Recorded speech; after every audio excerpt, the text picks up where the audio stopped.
셀리의 이야기. 안녕하세요.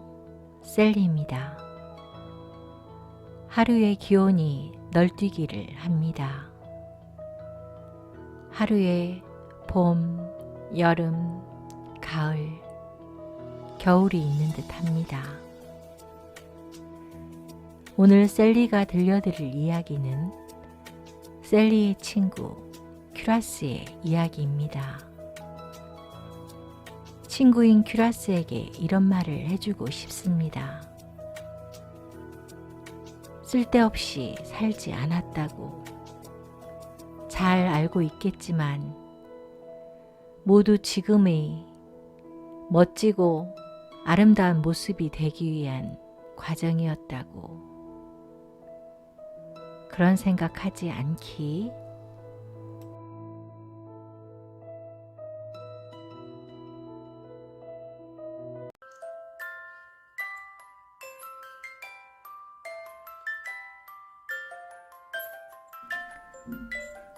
여백의 여유.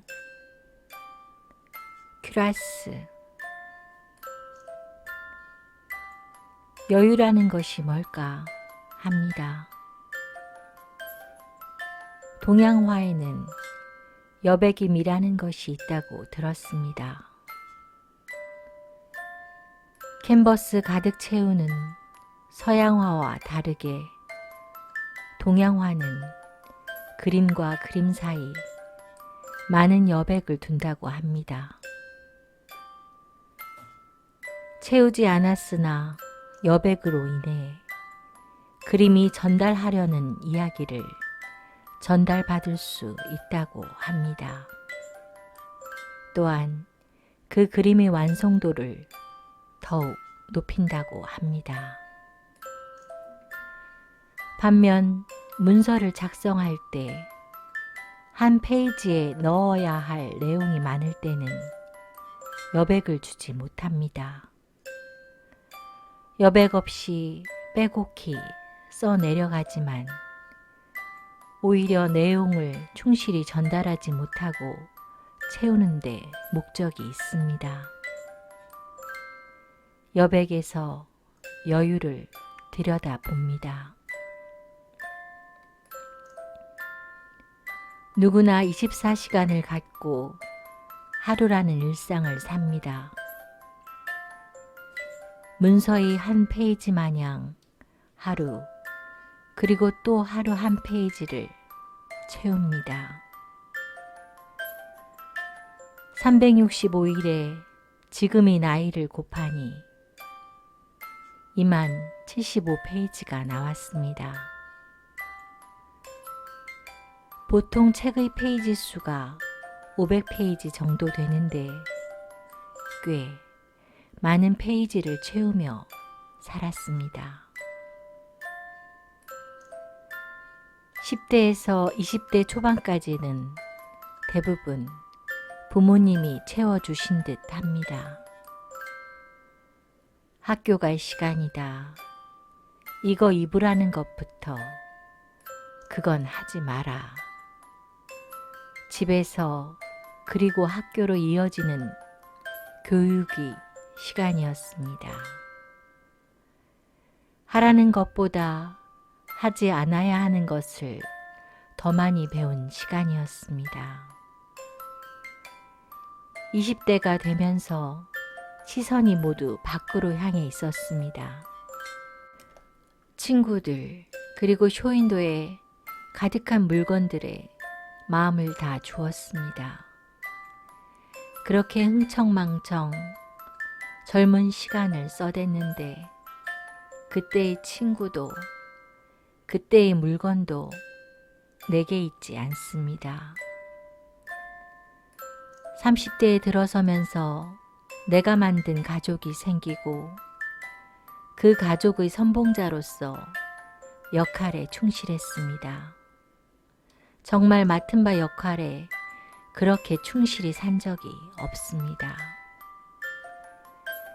우리나라 남자들이라면 누구나 가야 하는 국방의 의무처럼 충실히 그리고 최선을 다해 아내, 그리고 며느리로서 최선을 다했습니다.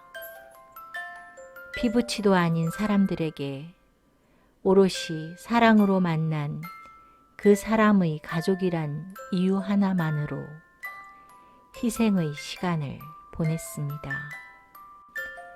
그러나 다시 돌아가고 싶지 않은 시간으로 남았습니다.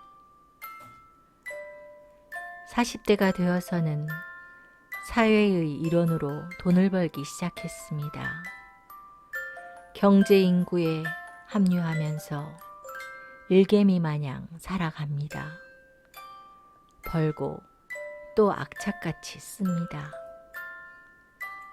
50대에 접어들면서 일단 마음과 몸이 분리되어 있는 듯 합니다. 마음이 신호를 보내기 전에 몸이 앞서가면 반드시 탈이 납니다. 앉은 자리에서 생각 없이 벌떡 일어서면 안 됩니다. 생각 없이 일을 무리하게 하면 또 탈이 납니다. 아침에 눈을 떠 온몸의 관절이 밤사이에 저희끼리 싸운 듯 욱신거립니다. 여자가 아닌 사람이 되어가는 고통을 철저히 치러야 합니다. 여유와 여백을 미리 준비하지 못한 탓입니다. 그래서 몸이 쉬라고 합니다. 마음아, 그만 쉬자 합니다. 너의 하루를, 너의 페이지를 너무 많은 것으로 채우려고 하지 말라 합니다. 몸이 아파서 다행입니다. 안 그랬으면 정신없이 일개미로 역할극에 미쳐 살았을 겁니다.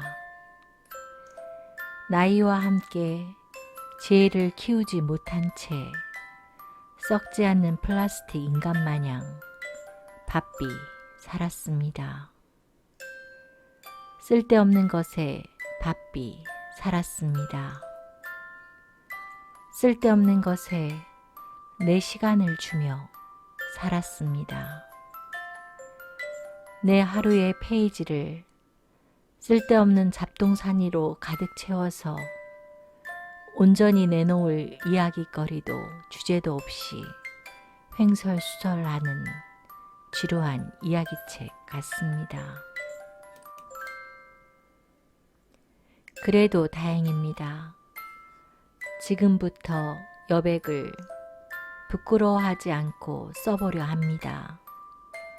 여유를 갖고 내 시간을 바라보겠습니다. 나 오늘 숨 쉬었다 라고 쓰고 더는 쓰지 않아도 된다고 내게 말해줍니다. 어떤 것에도 구속당하지 않으며 어떤 역할도 내게 중요하지 않다고 합니다. 나로서 이 세상의 주인으로 숨만 쉬어도 그날의 일로 충분하다 생각하렵니다.